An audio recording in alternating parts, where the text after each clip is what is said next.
guys, I'm Alejandro, and this is Ash, and we will be talking about how Minecraft is educational, Minecraft and why it is a building block to our education's future. Okay, so our thesis is that even though some people might see it as a distraction or bad for education, Minecraft should be used in schools because it can make school more interesting. It's educational in subjects such as math and science, and it makes students more engaged in their education. Okay, so how many of you guys actually have played Minecraft before? Raise your hands. Okay, so majority of you guys. Okay, so for the majority that hasn't, what is Minecraft? Minecraft is a sandbox video game, meaning it doesn't follow the regular strict one-way path/level system that video games typically follow, and it lets you follow whatever path you want. Now, why is Minecraft so popular? Well, being that Minecraft was released in 2011, it was completely different from the other games that were released at the time, such as Skyrim, Portal 2, Call of Duty Modern Warfare 3, and plenty of others. It stood out as a game where anything could be done, and you didn't have to stick to a set path or story. It picked up a little bit of popularity when it was originally released in 2011, but around 2012 to 2016 was when it really went mainstream. Now, will Minecraft ever die out again? There was a period in 2016 to 2019 where Minecraft died out due to things like Fortnite becoming mainstream and people getting tired of the game, but it was ultimately resurrected in 2020 with the attention brought to it due to the pandemic, with everyone being inside and available to watch or play Minecraft, as well as the new wave of Minecraft YouTubers that brought the game popularity. This is why I believe that Minecraft will not die again, at least in the foreseeable future, because if you look at the statistics on any page related to popular games, Minecraft is always high on the list. So right here we have a chart from activeplayer.io that shows concurrent players, all-time peak, concurrent, gain and loss, and things like that. But all we will be looking at are the concurrent players and the all-time peak. Here is a scatter plot that I have made, but it's missing something, isn't it? It's missing a LSRL, which is a least squares regression line. A least squares regression line is a line for which the sum is least possible. So after you put your coordinates into your scatter plot, you would need to type in the second box, y1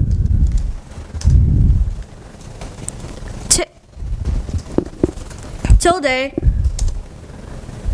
ax1 plus b.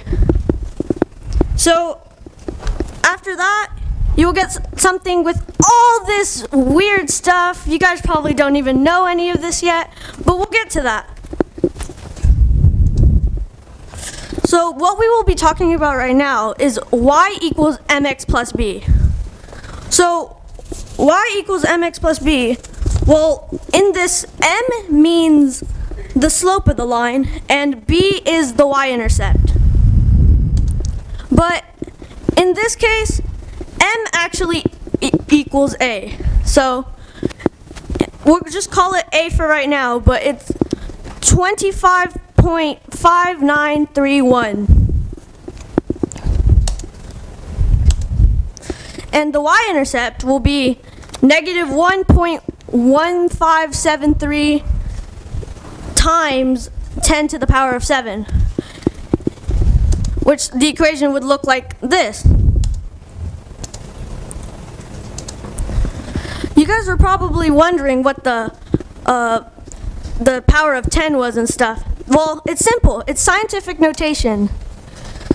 So with this equation, all you need to do is basically add zeros, but you multiply 10 by 10 by 10 until you multiplied 7 tens, which will look like this, 10 million.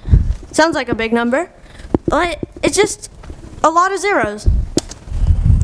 And if you multiply those together, it is negative 11,573,000. Okay, so let's see. How many of you guys will understand this? Can I have someone raise their hand to answer this equation? Zakaya. It's 500.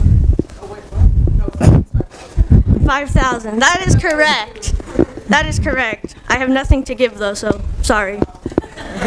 You get a pat on the back after the presentation's over. And then we have R and R squared, which R squared is basically just percentages, and the sentence is 82.91% of the variability in concurrent players that can be explained by a linear relationship to the all-time peak. So here are the things for the numbers for R. If you want a perfect correlation, you would need 1, which means that all your coordinates will be on that line, LSRL, the line that you made. But in this case, R equals 0.9, which is still good. It's in the strong range. And if it was 7 to 6, it would be in the moderate or weak moderate. And if it's 5 or lower, it would be really weak, which you don't want weak, because if it's too weak, that means you have a lot of outliers. Outliers are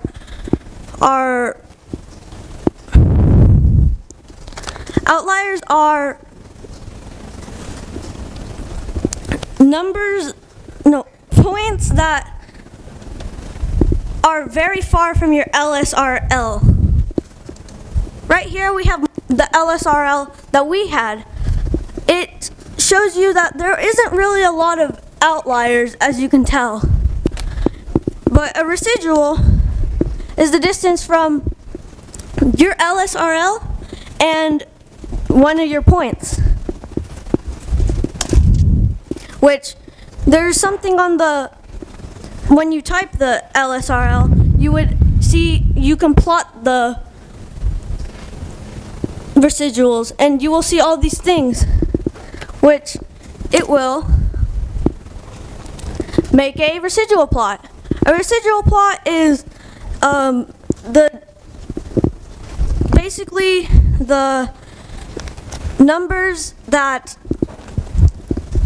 were on the E1 from the previous slide, and it's just the distance from the x-axis.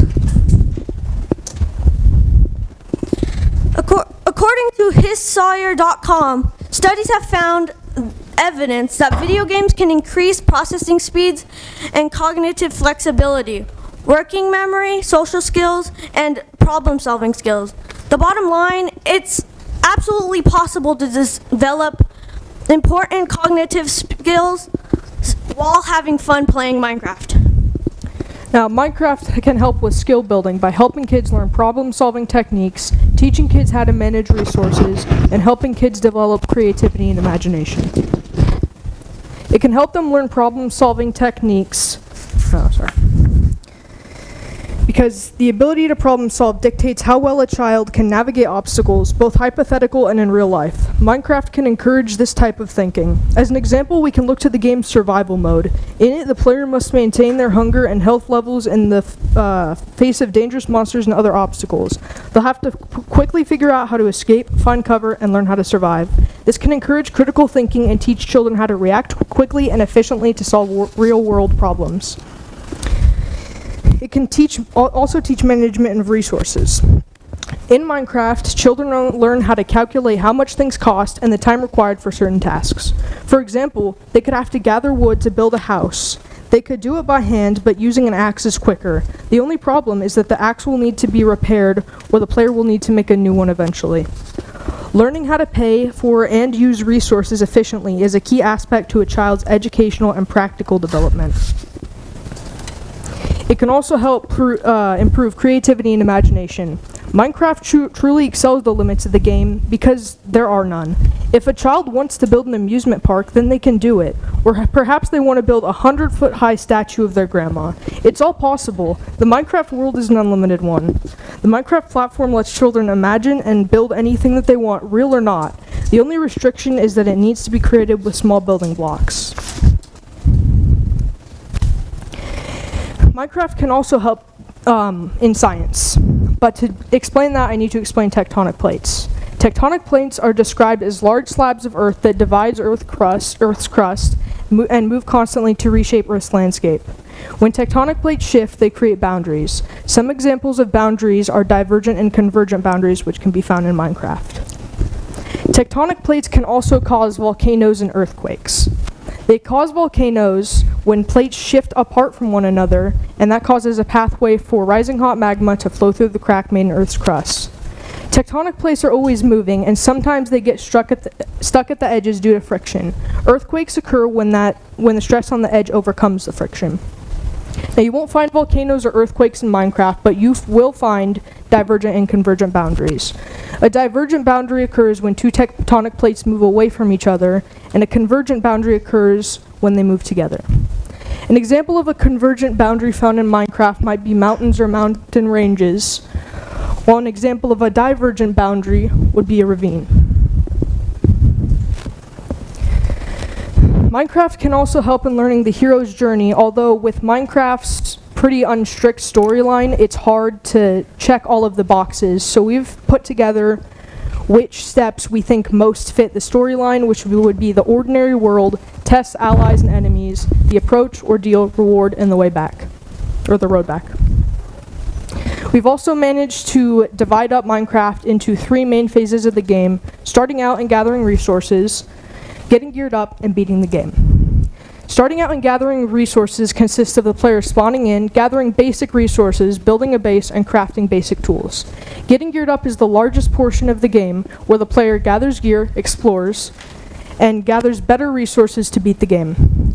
Beating the game is when the player finds the end portal, enters, and defeats the dragon. Now, how does this connect to the Odyssey? The Odyssey is hard to connect with Minecraft because of how different the storylines are, but we've managed to somewhat split the Odyssey into the 3 main phases. Starting out, Odysseus starts out in Troy, and his mission is to get home. By getting geared up, Odysseus and his crew meet and make multiple friends and enemies along the journey, similar to how you make multiple enemies and allies in Minecraft. And by beating the game, Odysseus, in the end, gets home and reunites with his family. Minecraft Education Edition was originally supposed to be the topic for this speech, but due to the fact that the game is locked to where you can't beat the end fight, it wouldn't have really been good. So if Minecraft was actually to get used in more schools, Education Edition would probably be better for that, but we couldn't use it. So Minecraft Education Edition, basically what it is a version of Minecraft where you can get kits and it goes more in depth on science and other stuff. And the topics you can learn are sustainability and recycling, food production and energy systems, space exploration and planetary systems, energy transfer, forces, units of measurements, and writing and language arts. Now, our product is something that I made in graphic arts, and what it is a typography poster. And we did different words of stuff that we used in here and stuff that we thought, described Minecraft. This really shows how you can turn something that we are only integrating in 3 classes, that you can use it in classes like coding. You can put it into classes like graphic designs, like he just did. Thank you for listening to our presentation.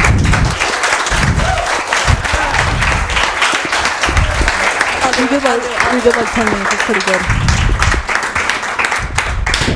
All right. Nice job, guys. You guys did a really good job for your first presentation, and I like how you guys are kind of matching in your outfits, and I'm definitely a Minecraft fan. I've used the Education Edition for marine bio, and then I use it for bio and creating cells, so I'm definitely on board. I thought that as far as plate tectonics was concerned, it was a great connection. You're building with different elements like earth and stuff like that, and as you're flying through Minecraft, you can actually see volcanoes, and you can see different things happening. related to plate tectonics. So I thought it was a really good connection. Just maybe try to spend a little bit more time working on your transitions, okay, in and out, instead of trying to make the transition first and then go into your content. But that's just nitpicking. I thought there was a lot of good things here. Nice work. Yeah, I'm proud of how you guys pulled this together, because I know you guys were kind of freaking out about it a little bit, and it's a tough thing, and I'm really pleased and proud of what you guys were doing here. Like, everything down to your slides, your presentation styles feel super natural, just really good and just really clean and calm, which is like engaging, right? You did a good job of finding creative connections. Like for English, I know that was kind of a tricky one because it didn't line up super well between the Odyssey and the story of Minecraft, because they're very different stories. But you found a really creative connection using kind of like the steps of the hero's journey, and you made it work. I think I would have liked to see a little more of things like, if we can use Minecraft to help teach us things, how can we use Minecraft to teach the Odyssey, you know what I mean? Or how can that be integrated in the classroom? Because now you've got me excited about what can I do with that in my classroom, now, and that's super cool, because that means you're creating change in your community. So just a lot of really cool things here that I'm super proud of. You guys did a really good job. Great job, guys. I'm really proud of you, and one thing that I don't have you for content here, but what I'll speak to is that throughout the process, you were asking for help from me, and you were asking for help from your mentors, I saw, and just making sure that you have it, and when you weren't sure about something, you asked, and I see so many changes based on the feedback we gave you. So I think that shows a lot of maturity, that you are seeking help, making changes, and your presentation ended up really, really good because of that. That and the work that you guys put in, and it was really creative. Sometimes we see kids that just want to come up and talk about video games, where there isn't a lot of connection to their class. So I really appreciate that you took time to form those connections and make it impactful. So well done in your first one. Yeah, I would concur. Ash, I don't have you as a student this year, but Alejandro, you did a really good interpretation with your math.